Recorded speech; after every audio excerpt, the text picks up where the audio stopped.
Hello students, good morning all of you. कैसे हो बच्चों? So today we are going to start your next unit of plus one curriculum. वैसे तो work power energy के बाद topic बनता है rotational motion.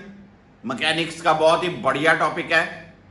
But rotation motion के से पहले भी मैं एक छोटा सा जो टॉपिक है और वो शुरू करने जा रहा हूं. मतलब मैं for the timing rotation motion को स्किप कर रहा हूं. इस चैप्टर को नाम दिया है ग्रेविटेशनल मोशन आपके प्लस वन के करिकुलम में. ये ग्रेविटेशन का चैप्टर आपने 9th क्लास में भी पढ़ा था, तो मुझे लगा मैं पहले ग्रेविटेशन मोशन ही कंप्लीट करवा दूं, क्योंकि रोटेशन मोशन एक बहुत बड़ा चैप्टर है. अराउंड 1 मंथ का ट्रैक लगेगा रोटेशन मोशन को कवर करने में. उससे पहले एक छोटा सा पोर्शन और कवर कर लें. कई स्कूल्स में भी ये कवर हुआ है रोटेशन को स्किप करवा के. तो that's why I'm going to start today our new chapter which is under heading gravitation motion. ठीक है, और gravitation simple. जब हम gravity की बात करते हैं तो सबसे पहले हमारे मन में एक स्टोरी क्रिएट होती है लॉ ऑफ ग्रेविटेशन की, जो 9th क्लास की बुक में जब आपने पढ़ा तो आपके फर्स्ट पेज पे ही क्या था, याद करो वो पिक्चर. न्यूटन बैठा है, एक ट्री है, उसे एप्पल गिरा और न्यूटन के सिर पे गिरा और कहा गया कि यहां से न्यूटन लॉ ऑफ ग्रेविटेशन से लॉ बना और सारा ग्रेविटेशन का कंसेप्ट बना. 100% फेक. ये ऐसे नहीं हुआ था. ये छोटे लेवल की किताबें बस ऐसे एक जोक वाइज कि एप्पल गिरा और ग्रेविटेशन का कंटेंट बना, ऐसा नहीं है. ग्रेविटेशन, बड़े बड़े लोगों ने ग्रेविटेशन के ऊपर रिसर्चेस की. लगभग 200 साल लगे इस ग्रेविटेशन की थ्योरीज को समझने में. बहुत ज्यादा टाइम लगा ग्रेविटेशन के कंसेप्ट्स को जज करने में. काफी रिसर्चेस के बाद और न्यूटन की सोच के बाद अल्टीमेटली जो लॉ बना, that was delivered by Newton. तो इसलिए हम ये एक मनगढ़ंत कहानी बनाते कि एप्पल गिरने से लॉ ऑफ ग्रेविटेशन बना, ऐसा नहीं है. अगर आप ग्रेविटेशन के बारे में जज करो तो हिस्ट्री ऑफ द ग्रेविटेशन पढ़ो तो बहुत वास्ट टॉपिक है. Our entire universe, sun centre है उसका, काफी सारी थ्योरीज है. पहले कुछ मानते थे अर्थ सेंटर है, फिर माना गया सन सेंटर है, all planets revolving around it. ठीक है. अगर मैं अब आज की डेट तक जो मानी गई चीज है वो क्या है कि सन एक एलिप्स का सेंटर है. केपलर ने दिया लॉज अपने और सारे के सारे प्लैनेट सन के अराउंड एलिप्टिकल ऑर्बिट में घूम रहे हैं under the effect of a certain force. What kind of force? Gravitational force. ठीक है. एक्चुअली उस फोर्स का मैथमेटिकल एक्सप्रेशन किसने दिया? न्यूटन ने. ठीक है. तो आज के लेक्चर में, आज फर्स्ट लेक्चर है ग्रेविटेशन का, बड़े बड़े इंटरेस्टिंग चीजें इसमें हमने पढ़नी है. एक्चुअली तो gravitation is mainly divided in 3 sections. One is law of gravitation and acceleration due to gravity, right? And second one is concept of launching of satellites.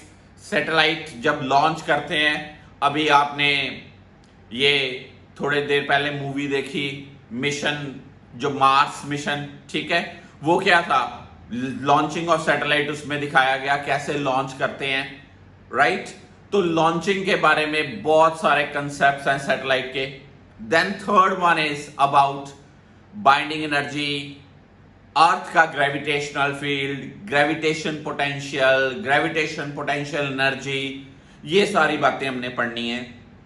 तो ऑलमोस्ट 9 से 10 लेक्चर्स बनेंगे इस ग्रेविटेशन चैप्टर के. बहुत ही बढ़िया topic है. तो let's start with today's lecture.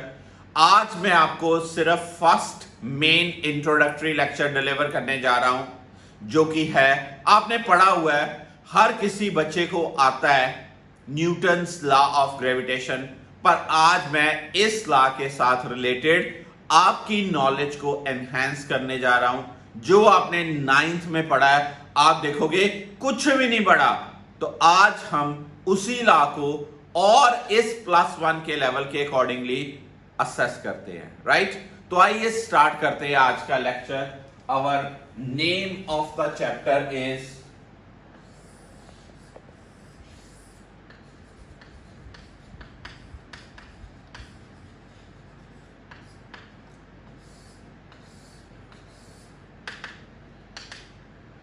Gravitation, और इसमें हम आज फर्स्ट जो कंटेंट पढ़ने जा रहे हैं वो क्या पढ़ने जा रहे हैं?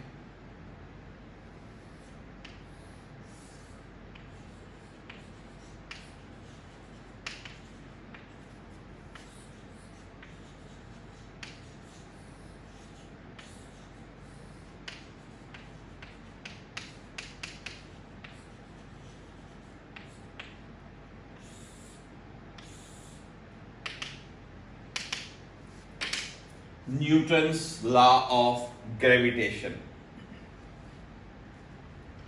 क्या है जी लॉ ये? हाँ जी, खुशी पता ही है, सबको पता है। जानवी आता है? गुड।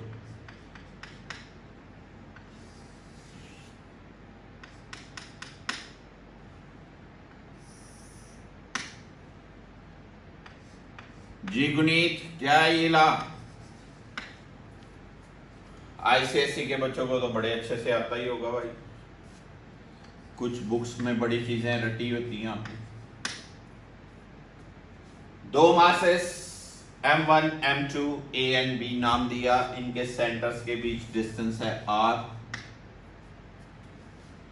ये मास इस मास को अट्रैक्ट करता है एंड वाइस वर्सा, ये मास इस मास को अट्रैक्ट करता है। दो ऑब्जेक्ट्स एक दूसरे को अट्रैक्ट करते हैं। तो पहली बात तो यहां से कैप्चर करनी है, gravitational force is always attractive. ये दोनों एक दूसरे को अट्रैक्ट करते हैं with some force. What is that force? That force is proportional to the product of their masses and inversely proportional to square of the distance between them.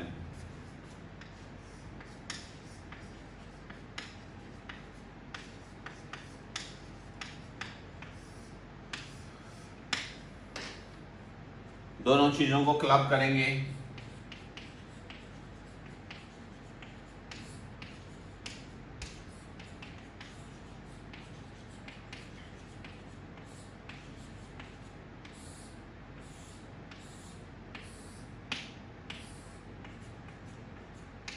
This F equal to G m1 m2 by r square। Statement इसकी dictate कर दूं।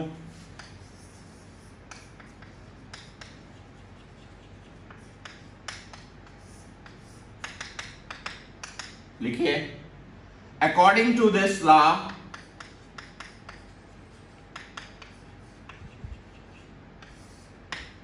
every mass in this universe attracts the another mass with some force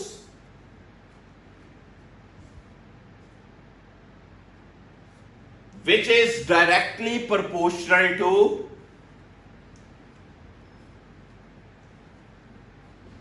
product of their masses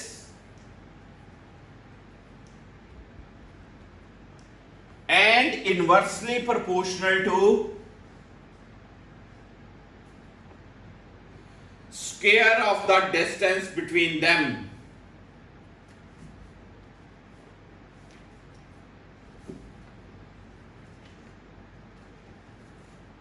Square of the distance between them.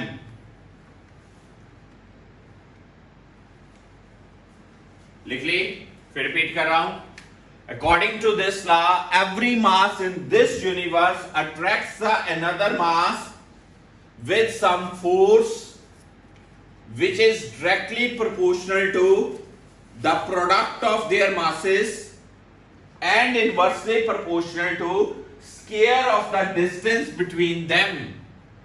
F equals to G m1 m2 by R square. What is G?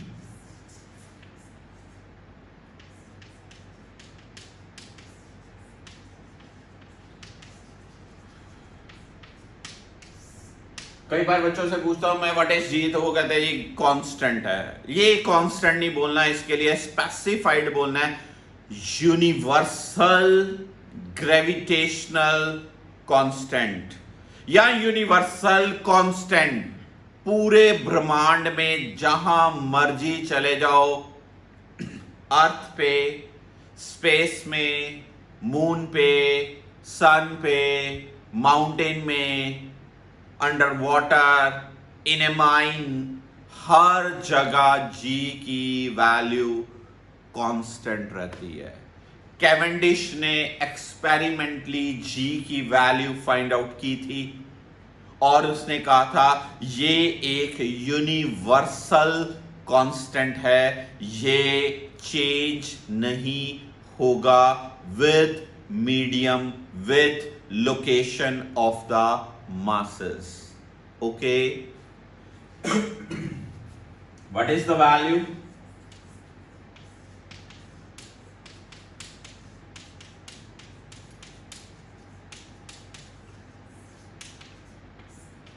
This much. 6.67 times to minus 11 Newton meter square per kg square.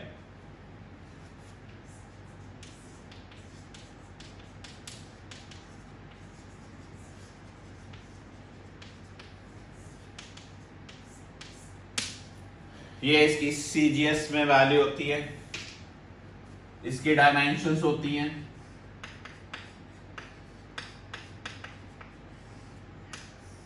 ये एक scalar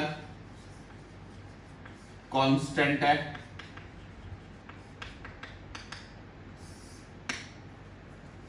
ठीक है।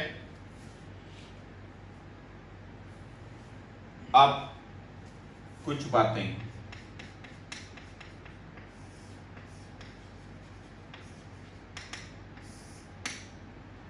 जिसको हम की notes बोलते हैं।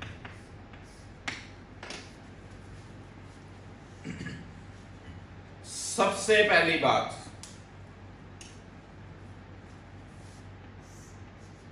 ये फोर्स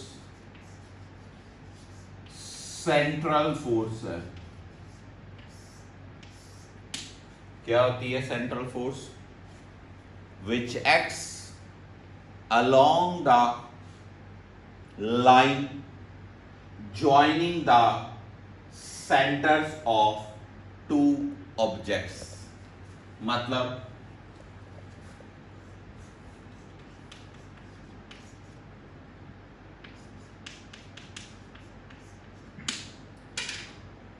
ये फोर्स इधर नहीं होगी, ये फोर्स इधर नहीं होगी,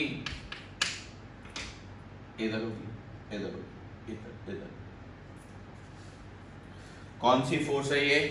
सेंट्रल फोर्स है, बहुत इंपॉर्टेंट। मैं अभी न्यूमेरिकल करवा के आपको समझाऊंगा। दूसरी बात,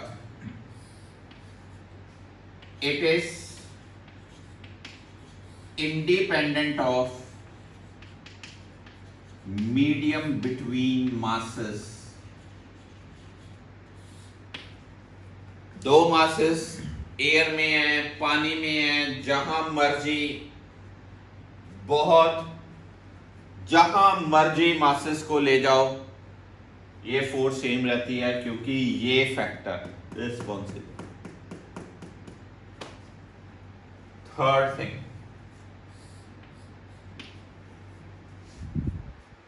थर्ड फैक्टर इसमें आता है, ये एक्शन रिएक्शन पेयर बनाती हैं।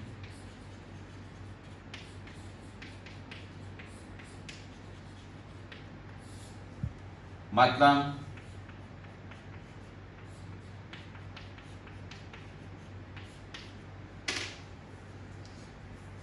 F12 F21 action reaction pair. ठीक है। फोर्थ फैक्टर बहुत ही जरूरी, चलो ये बात करने में मैंने पहले भी बता दी, अट्रैक्टिव फोर्सेस हैं हमेशा, never repulsive, never repulsive. Fourth factor,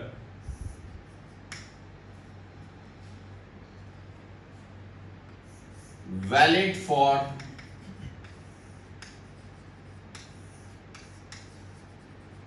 point masses.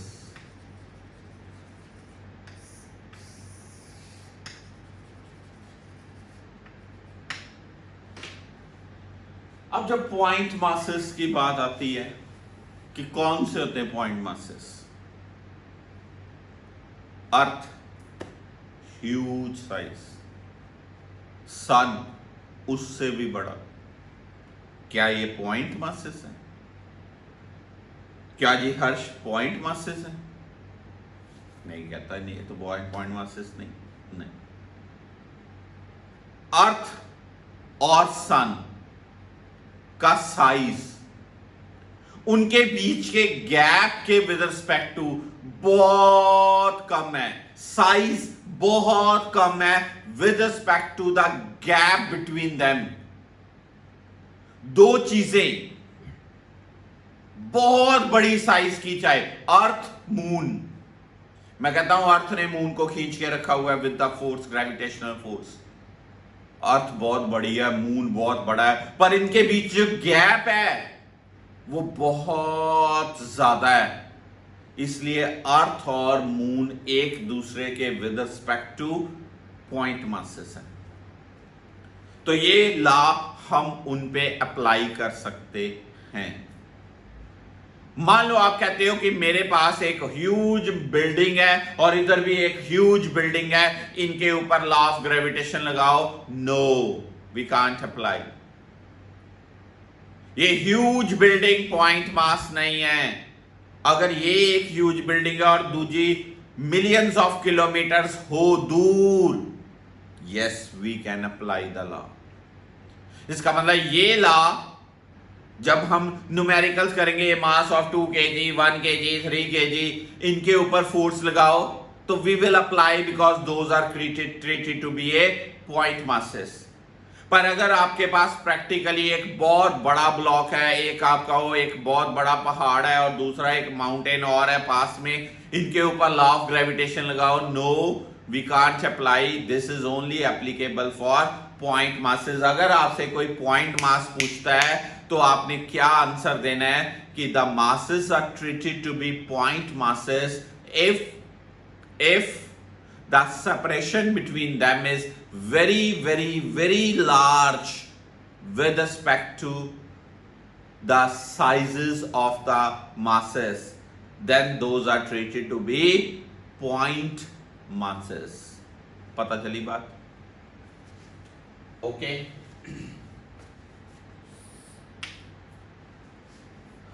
अब बात आती है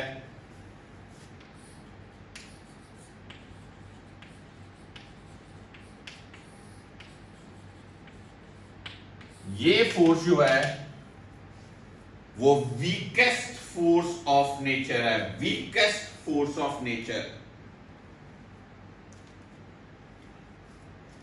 या मैं ये भी कह सकता हूं इसका सिग्निफिकेंस क्या है,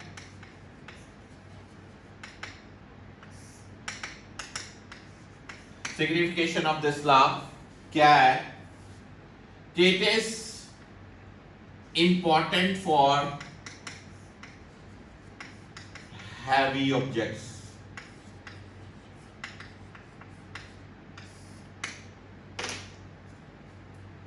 समझना बात को। मैं आपको कह रहा हूं जी ये रॉड एक दूसरे को अट्रैक्ट करती है, ऑब्जर्व तो होती नहीं सर, ऐसे ही ला पढ़ाई जा रहे हो आप, कहेंगे आप बच्चे, ठीक है। क्यों जी? हर्षप्रीत सिंह कहता जी I am not being attracted towards you, you are not being attracted towards me. तो ऐसे ही लॉ पढ़ाई जा रहे हो, न्यूटन लॉ ऑफ ग्रेविटेशन कहता है हर एक ऑब्जेक्ट दूसरे बॉडी को अट्रैक्ट करता है। अभी हर्ष कहेगा कि मैं वीडियो देख रहा हूँ, ये आप अट्रैक्ट तो हो नहीं रहे मेरी तरफ। ठीक, पॉइंट समझना। आपका मास कितना है जी? 70 kg। मेरा मास कितना है जी? 80 kg। Mass is small. यहां अगर मैं लॉ में पुट करता हूं ये छोटी वैल्यूज, ज्यादा आप जितनी क्या दो पर्सन के बीच बात करोगे तो 100 kg, ज्यादा से ज्यादा क्या 120 kg, 150 kg यहां पुट करोगे। ठीक है, एक 100 कर दिया, एक 150 कर दिया। जी की वैल्यू कितनी है? 10 power -11। Very very very very small. तो जब आप पुट करते हो ये तो फोर्स की वैल्यू आती है 10 पर -5, 10 पर -6, 10 पर -8 न्यूटन। वैनिशिंगली स्मॉल फोर्स, इसलिए ये अट्रैक्शन ऑब्जर्व नहीं होती। ठीक है, अब जब मैं बात करूं अर्थ और मून की, अर्थ का मास 10 पर 24 kg, मून का मास 10 पर 22 kg, 10 पर 22, 10 पर 24। तो फिर जब यहां पर 10 पर 24, 10 पर 22 पुट करेंगे तो फोर्स की कोई रिस्पेक्टेबल वैल्यू आएगी। इसलिए फोर्स वहां पर ऑब्जर्वेबल है। फोर्स उनको बाइंड करके रखे हुए है। Attractive force between earth and moon, earth and sun and different planetary system. सारे यूनिवर्स में हेवनली जो बॉडीज हैं उनके मासेस बहुत ज्यादा हैं, जिसके कारण ये एक फोर्स बहुत मेजर रोल प्ले करती है। अदरवाइज डेली रूटीन में ये जो फोर्स मानी जाती है वीकेस्ट फोर्स भी मानी जाती है। और अगर आप कहो जी अर्थ फिर मून की तरफ क्यों नहीं, फिर मैं बात कहूंगा इनके बीच का गैप वो भी बहुत ज्यादा है। डिस्टेंस ज्यादा होने से ये फोर्स की वैल्यू क्या बहुत कम हो जाती है। क्लियर हुई बात? When we talk about the massive masses, because of these massiveness in the mass, this force is having some finite value. But in ordinary cases, like the forces between two masses in our daily life, the value of their masses is very very small, and capital G is vanishingly small, -11। इसलिए ये force observable नहीं होती। ठीक है, पता चला? इस force की अगर हम बात करें तो क्या बहुत ही इंपॉर्टेंट इसका सिग्निफिकेंस हो और है, फॉर इंफॉर्मेशन ऑफ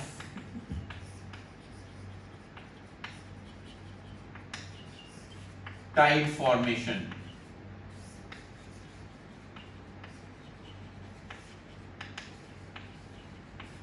जियोलॉजिस्ट जो बता देते हैं जी ओशंस में कुछ टाइड्स आ रही हैं, जब शिप्स ने सेलिंग करनी होती है तो किसके कारण? आपने देखा मून जब इवनिंग नाइट टाइम पे जो ओशंस में लेयर्स हैं, जो वाटर लेयर्स हैं, वो बहुत टाइड्स, हाई टाइड्स होते हैं। क्यों? Gravitational attraction between moon and that water. तो उसमें अट्रैक्शन होती है, पानी ऊपर उठता है काफी। टाइड फॉर्मेशन के लिए ये एक फोर्स रिस्पॉन्सिबल मानी जाती है, ग्रेविटेशनल फोर्स। ठीक है, और सोलर लूनर इक्लिप्सिस के लिए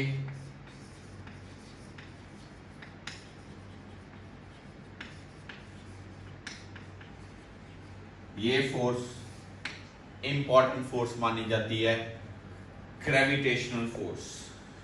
क्लियर? अब पहले मैं इस चीज के बारे में आपको थोड़ा सा समझाने जा रहा हूं, सेंट्रल फोर्स के बारे में। जैसे ये देखिए, मेरे पास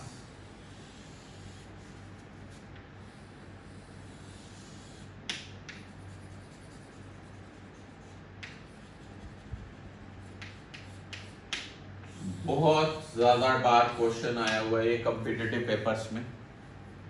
दो मासेस हैं,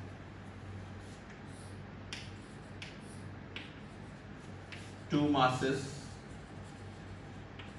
of same material,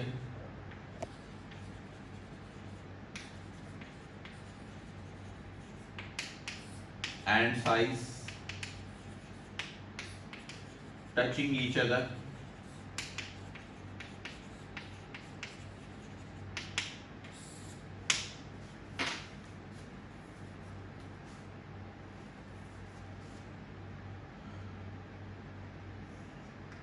find expression of force between them. यहां आप ऑब्जेक्टिव में ऑब्जर्व करोगे the force between them is proportional to r square 1 by r square 1 by r4 ऐसे। तो बच्चे क्या आंसर बनाओगे? हाँ जी कृष्णपुर, क्या आंसर बनाओगे? इमीडिएटली आप ये मार्क करोगे, है ना जी, m1 m2 by r square proportional to 1 by r square, that would be the wrong। Question पढ़े बिना बच्चे जल्दी जल्दी ये क्वेश्चन करते हैं, फिर फंस जाते हैं। पहले इनके सेंटर्स में बात करें। ये F इक्वल टू होगा G M 2r स्क्वायर,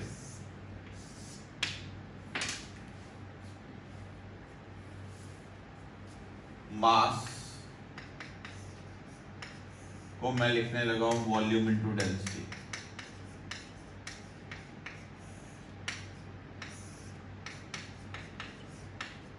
आपको भी ये क्यों लगा दिया जी? आज चीज पढ़ो जो मैंने अंडरलाइन की। सेम मटेरियल, मटेरियल मतलब उनकी डेंसिटी सेम है, दिस पार्ट। अब ये ऊपर क्या बना r पावर 6, नीचे क्या बना r स्क्वायर, ऊपर r पावर 6 नीचे r स्क्वायर, तो क्या आंसर बनेगा?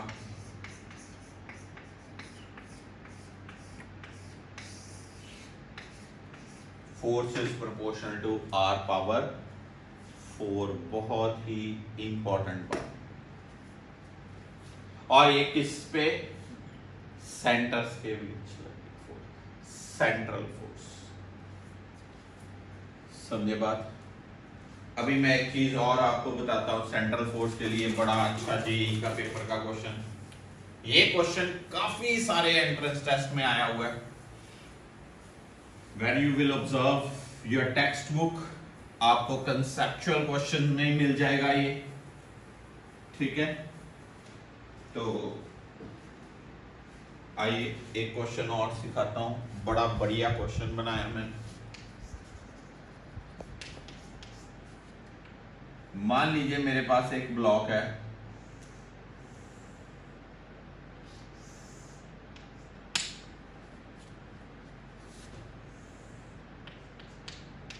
L साइज का, जिसका मास है m।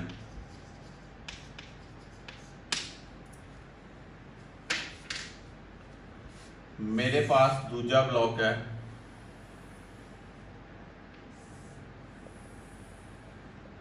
ये बड़े साइज के नहीं है, बड़ी डायमेंशंस के नहीं है, ये है 2L साइज का, जिसका मास है 2m।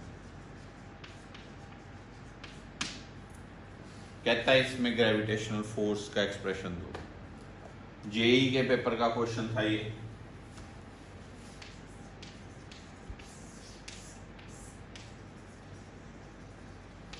जेईई मेंस का क्वेश्चन है। आइए सॉल्व करते हैं इनके बीच फोर्स का एक्सप्रेशन। अब ऑब्जर्व करें, इस चीज का सेंटर ऑफ मास ये होगा, कितनी हाइट पे? L/2। और इस चीज का सेंटर ऑफ मास ये होगा, कितनी हाइट पे? L/2। और ये इनके बीच दिया हुआ था, the gap between them is L/2, यानी कि बहुत पास है। अब टेक्निकली ये चीज होगी आर, सेंटर्स के बीच डिस्टेंस हो गया आर, क्योंकि सेंट्रल फोर्स, इसलिए मुझे डिस्टेंस बिटवीन सेंटर्स लेना है। ठीक है, ये चीज अगर ये सारी L है, ये L/2 है, तो ये कितनी हो जाएगी L/2, ये L/2, तो R का एक्सप्रेशन कितना हो जाएगा √of L/2 का स्क्वायर प्लस L/2 का स्क्वायर, क्या बना L²/4 plus L²/4 equal to क्या L²/2 इक्वल टू क्या L/√2, L/√2। तो F का एक्सप्रेशन Gm 2m L/√2, क्या आंसर बना 2gm² डिवाइडेड बाय L²/2, क्या आंसर बना 4gm²/L²। The force between these masses is 4gm² by क्या L²। This is the force between these two blocks। और ये force किधर होगी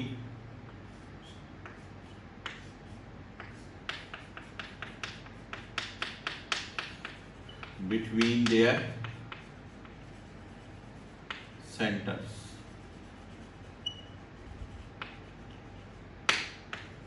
ठीक है, ऐसे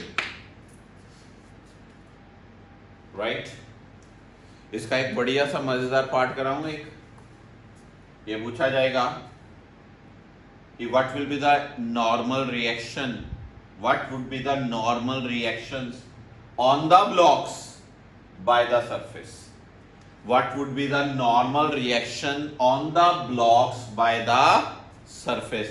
surface ने ब्लॉक के ऊपर, आइए चेक करते हैं। ये एक ब्लॉक है, इसका वेट किधर एक्ट करेगा mg नीचे, नॉर्मल रिएक्शन किधर एक्ट करेगा मान लीजिए नॉर्मल रिएक्शन N1, इसके ऊपर इधर फोर्स लग रही है कितनी F, ये निकाल दी हुई आपने। ये कितने एंगल पे लग रही है चेक करें यार, ये कितना है ये L/2, ये कितना है L/2, तो ये एंगल कितना होगा 45 डिग्री। इसका मतलब ये फोर्स कितने एंगल पे लग रही है, नहीं समझ लगा। ये वाली वैल्यू कितनी है L/2, ये वाली वैल्यू कितनी है L/2, ट्राइंगल में ये वाली वैल्यू L/2, ये वाली value L/2, perpendicular base same, तो एंगल कितना होता है tan theta L/2 by L/2, L/2 by L/2 मतलब 1, तो tan थीटा 1 किसके लिए 45 के लिए, एंगल कितना हुआ 45। इसका मतलब इधर एंगल कितना, ये क्या होगा F cos 45 और इधर कितना होगा F sin 45। इसका मतलब ये जो cos कंपोनेंट है ये इसको इसकी तरफ अट्रैक्ट कराने में रिस्पॉन्सिबल है, पर ये जो कंपोनेंट है ये नॉर्मल रिएक्शन के साथ बैलेंस रखने में रिस्पॉन्सिबल है। तो मैं क्या लिखूंगा N1 plus F sin 45 must be equal to mg, और N1 mg minus F sin 45 जब एडवांस के पेपर में आया था, जेईई मेंस में ये छोटा, एडवांस में ये पूरा, मल्टीपल चॉइस के accordingly N1 equal to mg minus F sin 45। F का ये एक्सप्रेशन पुट करना, sin 45 की वैल्यू पता है आपको, नॉर्मल रिएक्शन आ जाएगा। पहले ब्लॉक के ऊपर, इस ब्लॉक के ऊपर नॉर्मल रिएक्शन पता चल जाएगा। ठीक है, मान लीजिए मुझे दूसरे ब्लॉक के ऊपर नॉर्मल रिएक्शन निकालना है, दूसरे ब्लॉक के ऊपर नॉर्मल रिएक्शन निकालना है, मैं वही चीज यूज करूंगा। कैसे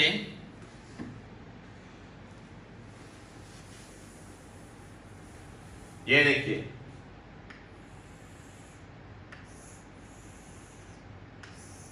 इसका wait 2 mg, normal reaction N2 ले लो, फोर्स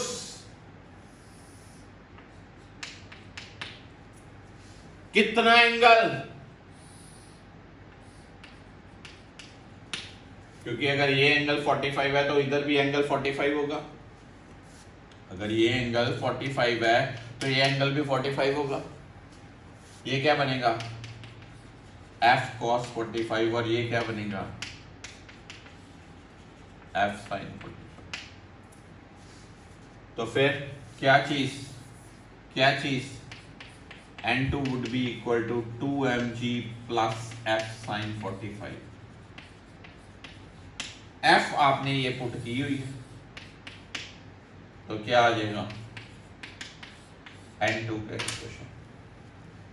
पर पॉइंट टू बी नोटिसेबल, ये फोर्स इनके सेंटर्स में लग रही है, ये फोर्स इनके सेंटर को जो लाइन ज्वाइन करती है उसके अलोंग लगती है, इसलिए इस फोर्स को क्या बोलते हैं, सेंट्रल फोर्स। जो मैंने पहली ही बात लिखी थी और कहा था इंपॉर्टेंट बात है ये, the force between two massive और point masses x between their center, x on the line joining their center, दो सेंटर्स को जो ज्वाइन कर रही लाइन है उसके अलोंग ये फोर्स लगती है। दिस पार्ट क्लियर हुई बात आपको, श्योर। ये कौन सी फोर्स है, सेंट्रल फोर्स। पहले ये नोट करिए, हम अभी एक बहुत इंपॉर्टेंट बात करने जा रहे हैं बिटवीन द ग्रेविटेशनल फोर्स के साथ रिलेटेड। मैं बड़ी अच्छी बात सिखाने जा रहा हूं, ये पहले नोट करिए, शाबाश न्यूमेरिकल। पता चला बेटा सेंट्रल फोर्स के बारे में आपको एक best of the best point बताने जा रहा हूं इस फोर्स के साथ रिलेटेड, इसलिए मैं अलग से ही इसको लिख रहा हूं, उधर नहीं लिखा।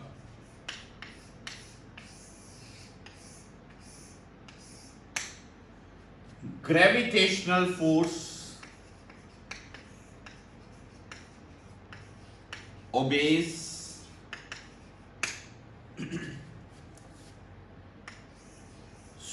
superposition principle।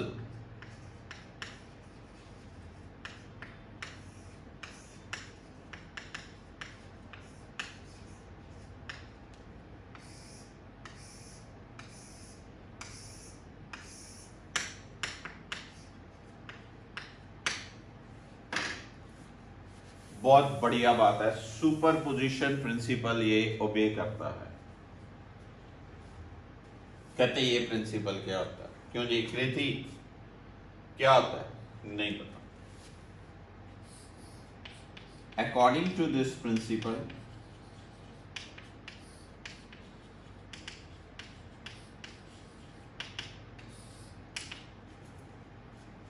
if we have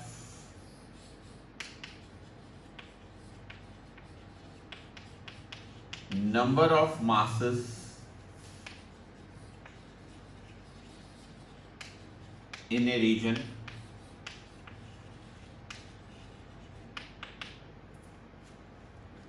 then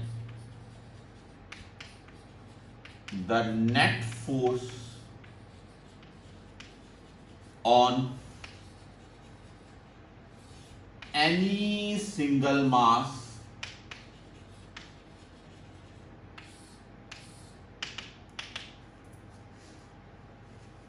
would be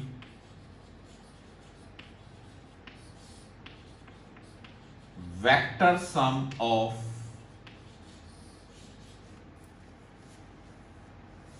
बहुत important,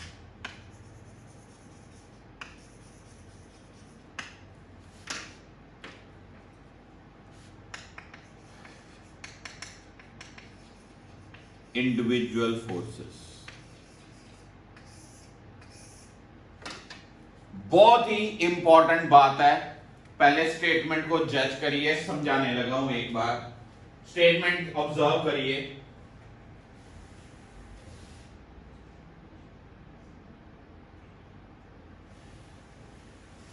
According to this principle, if we have number of masses in a region, then the net force on any single mass would be the vector sum of individual forces। बढ़िया बात, बहुत बढ़िया बात। जब vector sum आता है ना, मतलब यहां पर ट्रायंगल लॉ और पैरेललोग्राम लॉ अप्लाई होगा, कहीं पर लिख के रखो। और जिनको ये लॉ नहीं आता वो अपना लेक्चर देखें वेक्टर्स का, ट्रायंगल लॉ का सेकंड लेक्चर है वेक्टर्स का। जिनके पास नहीं है वो मेरे से डिमांड करें, ये बहुत इंपॉर्टेंट लॉ। अब सिखाता हूं कि ये बात क्या हुई जी। लीजिए, मेरे पास 3 मासेस हैं,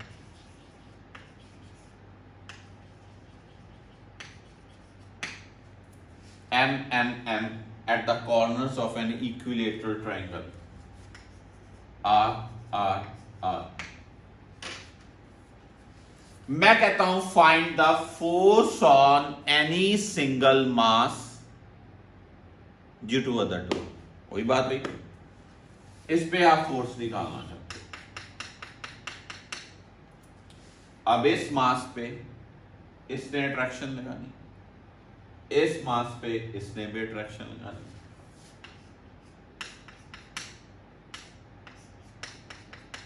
इन दोनों फोर्सेस के बीच एंगल कितना होगा?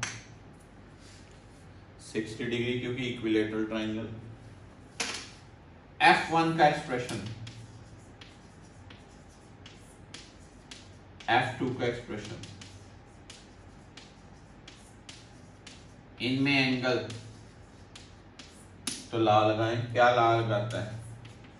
Net forces under root of F1 square F2 square 2 F1 F2 cos 60। cos 60 is what? F1 और F2 की वैल्यू बराबर है, मैं F लिख सकता हूं।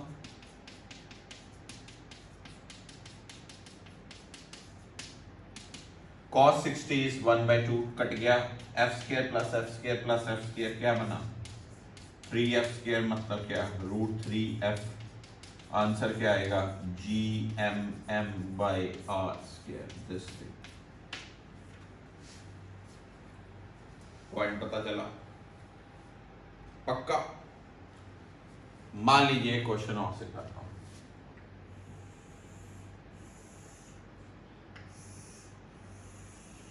बढ़िया मजेदार क्वेश्चन।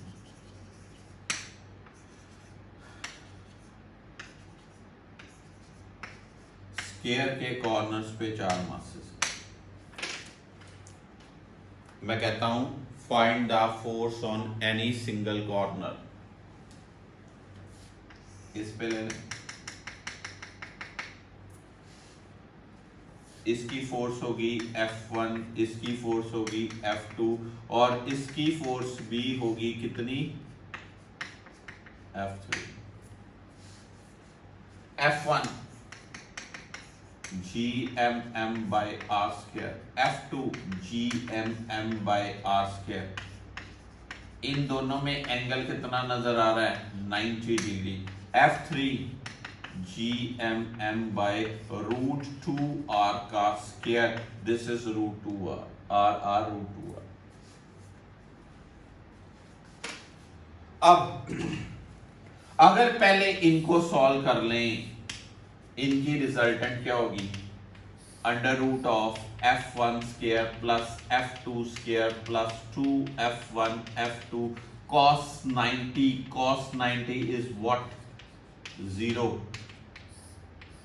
F1 F2 बराबर है, मैं लिख सकता हूं F square plus F square, तो अंडर रूट 2f यानी कि कितना under root 2 G M M by R square, ये रिजल्टेंट है। और इन दोनों की रिजल्टेंट किधर लगेगी? सेंटर की तरफ। आप चेक करो, ये F1 है, ये F2 है, ये F1 ये F2, इनकी रिजल्टेंट इधर, F3 भी इधर, FR इधर, F3 भी इधर, दोनों एक तरफ। अब इसकी और इसकी नेट क्या होगी? FR प्लस F3 यानी कि root 2 G M M by R square plus G M M by 2 R square. This is the net force on this mass. एक के ऊपर बाकी सबका इफेक्ट निकालना कहते हैं सुपरपोजिशन प्रिंसिपल। क्या कहते हैं? Superposition principle. और ये ग्रेविटेशनल फोर्स सुपरपोजिशन प्रिंसिपल ओबे करती है। एक शॉर्टकट टिप दूं? कहते जल्दी दो सर, फिर याद आप रखते नहीं हो पर टेस्ट करते वक्त फिर आप कहते हो टेस्ट अच्छा नहीं हुआ, पेरेंट्स कहते हैं टेस्ट नहीं अच्छा कर पाया, ये बुरी बात है। टेस्ट में अपीयर ही नहीं होते कई बच्चे, ये एक बुरी बात है। टिप्स तो मैं दे रहा हूं, अच्छी बात है। ऐसे क्वेश्चंस को सॉल्व करने का एक टिप, शॉर्टकट, की नोट, जो मर्जी कह लो। अगर हमारे पास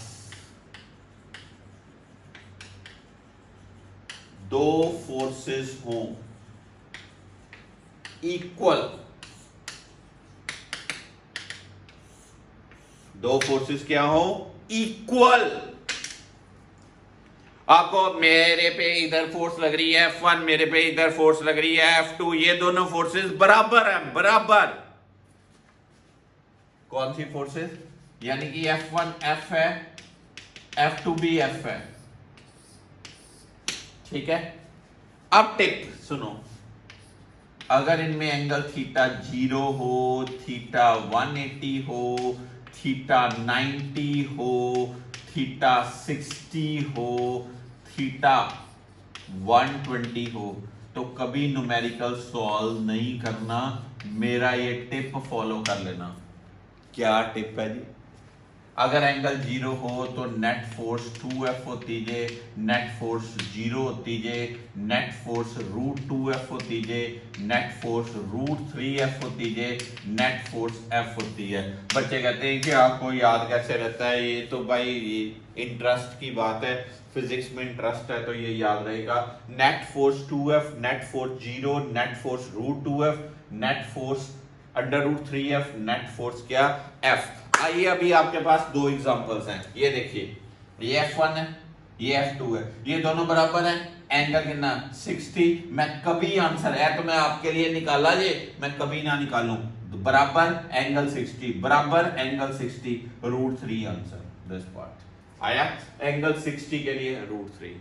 आ देखो F1 F2 बराबर बराबर एंगल 90, बराबर वैल्यूज एंगल 90, आंसर क्या? रूट 2F, ये रूट 2F आंसर हो गया। झटपट आंसर निकल सकता है अगर आपको ये टिप याद रहे, पर एप्लीकेबल। सुन लिए बात? Applicable only only only only for equal forces. किसके लिए? Equal forces. एक बार एक और best of the best question सिखाता हूं सुपरपोजिशन प्रिंसिपल का। बेस्ट क्वेश्चन सुपरपोजिशन प्रिंसिपल का लेके आ रहा हूं आपके लिए, बहुत ही बढ़िया, एक्सेप्शनली गुड क्वेश्चन। पता चल गया ये? आइए, ये क्वेश्चन है इनफाइनाइट मासेस।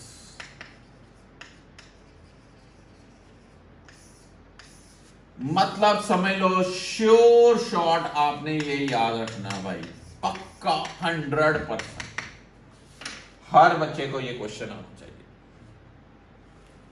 देखिए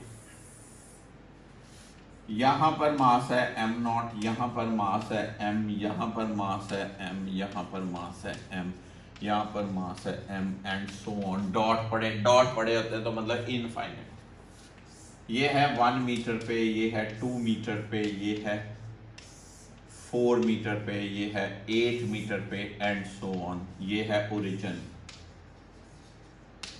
कहता है ओरिजिन पे नेट फोर्स निकालो। क्वेश्चन कैसे होगा?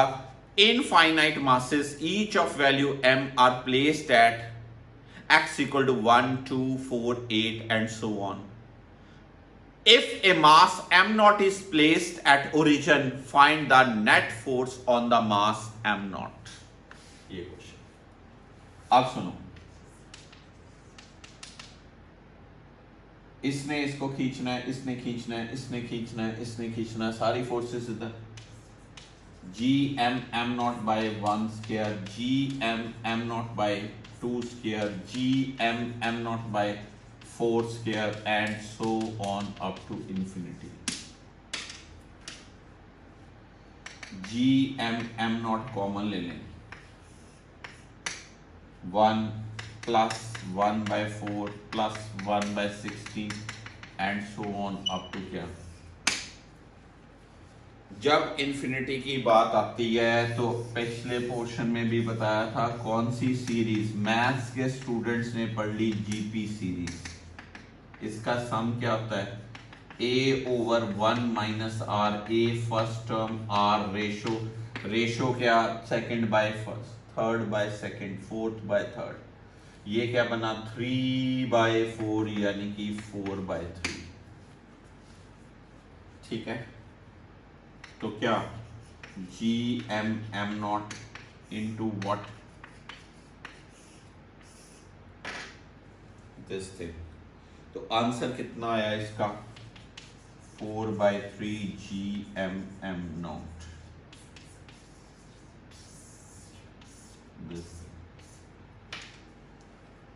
पता चला? एक के ऊपर बाकी सारे, जब वर्ड आ जाए ना क्वेश्चन में इनफाइनाइट, तो 99% जीपी सीरीज का क्वेश्चन होगा। सुपरपोजिशन प्रिंसिपल क्लियर हुआ?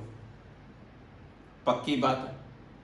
1 2 का स्क्वायर 4 16, जीपी सीरीज बन रही है, रेशो सेम है। रेशो कैसे फाइंड कैसे करते हैं? Sum first term ratio this thing 1 by 4 1 by 4, a over 1 minus 4, 1 minus 4 is क्या? 3 बाय 4। नीचे आना है तो 4 बाय 3 हो गया, यहां पुट कर दो आंसर। तो बच्चों ये मैंने आज सिर्फ किसके बारे में बताया? Newton's law of gravitation, G m1 m2 by R square. सबने सुना हुआ था ना? सबने सुना था, पर ये जो बातें आज शेयर की ये नहीं ना सुनी थी। This is the difference between the lower class level as well as +1 class level.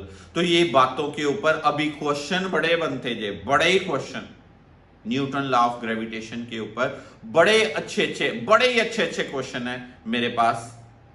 अब मैं और सारे ही आज ही नहीं एक्सप्लेन करने जा रहा हूँ, कुछ क्वेश्चन कल के लिए भी रखते हैं, कुछ क्वेश्चन आपके लिए भी रखते हैं। आप भी जज कीजिए, इसके ऊपर होमवर्क कीजिए इस टॉपिक के ऊपर। ठीक है, समय लगा आपको ये लेक्चर? पक्की बात। कल मैं थोड़ा lecture Newton law of gravitation का कराऊंगा और अगला topic acceleration due to gravity के बारे में डिस्कस करेंगे। Thank you so much for today's lecture. God bless you all.